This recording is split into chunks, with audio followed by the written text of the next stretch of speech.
Hi, this is Neil Walters from HebrewResources.com. In this lesson, we're going to look at possessive noun endings for the masculine singular. The feminine ones are a little bit different, and the plurals are a little bit different.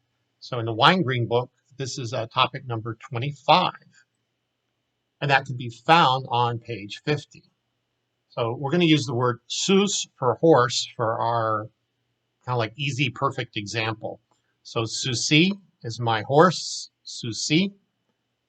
Susecha is your horse, masculine. Susecha. Susech is your horse, feminine. Susech. Suso is his horse. Suso. And the last one on the singular side is susa. Susa. And that's got that little mapik in there, which kind of just means you add that little extra breath at the end. That's very common in the third person feminine and a few of our lessons you're going to see. Okay, then the plural side, we have susenu. Susenu. Notice that's the only one that has the accent mark, which of course in Hebrew you don't really write the accent marks, but Wine Green uses that to show you that the accent is on the A sounding syllable, susenu, susenu. But if you say it normal, it's just susenu, susenu. The point is it's not susenu or something like that. Okay, susenu. The next one, susechem. Susechem. Then susechen. Susechen. Susam is their horse, masculine. Susam. And Susan, their horse, feminine. Susan. So let's just go through those again. Susi. Susecha. Susech. Suso. Susa. Susenu. Susechem. Susechen. Susam. And Susan. Now we're going to look at a couple of exercises. Okay, so here we're going to see one of the nouns that we've learned in the first roughly 10 or 11 chapters of Wine Green used with the possessive endings. Gadol susi. Gadol susi. My horse is big. So remember, there is no is in Hebrew, so sometimes I put brackets around that just to tell you that it's implied. And you usually put the adjective first in this case. When you want to say my horse is big, put the adjective first. Gadol susi. Shemo Yaakov. Shemo Yaakov. His name is Jacob. Shemo Yaakov. So Shem is the word name, and it becomes Shemo when you make it his name. The next one, Haya Kodesh Hanivio. Haya Kodesh Hanivio. Holy was his prophet. So you have the word Kodesh is holy. Haya was he was or he became, or it was or it became. Hanivio is his prophet. Hanavi is a prophet. Hanivio is his prophet. It's like the king might have his own prophet, right? Haya Kodesh Hanivio. The next one, number 4. Now this one I made just to be a little tricky. Dibara, divara, lo. Dibara, divara, lo.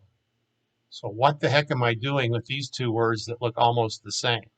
Well, like I said, trying to trick you a little. So dibara is she spoke.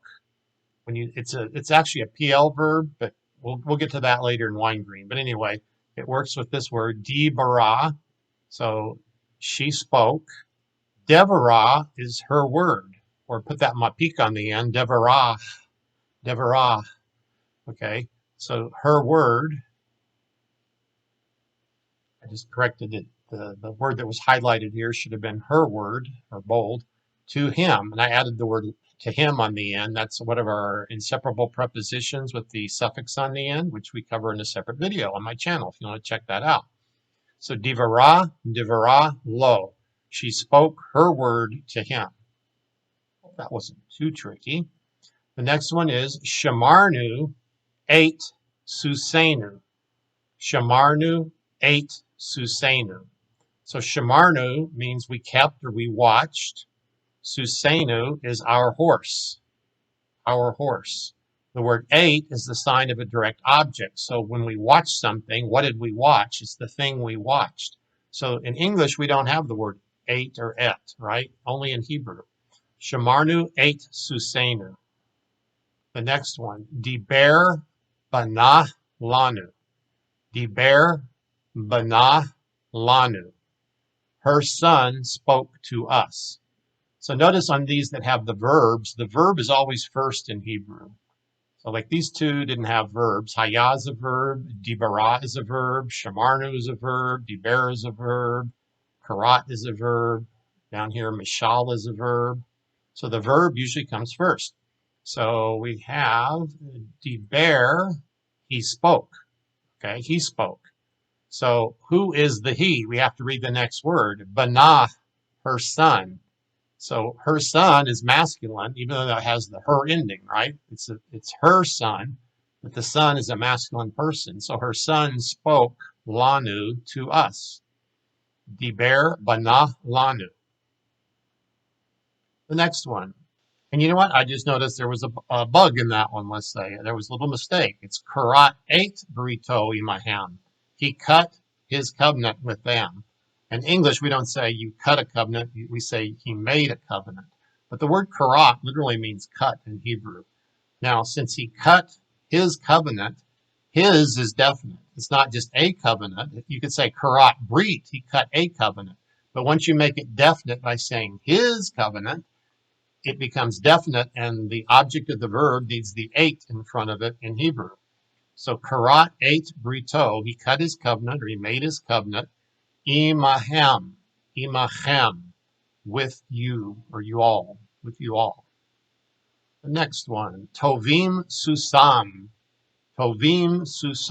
So you don't have a verb here, so you're going to imply in the present tense that it's like an is or an are. So since it's plural, we're going to say are.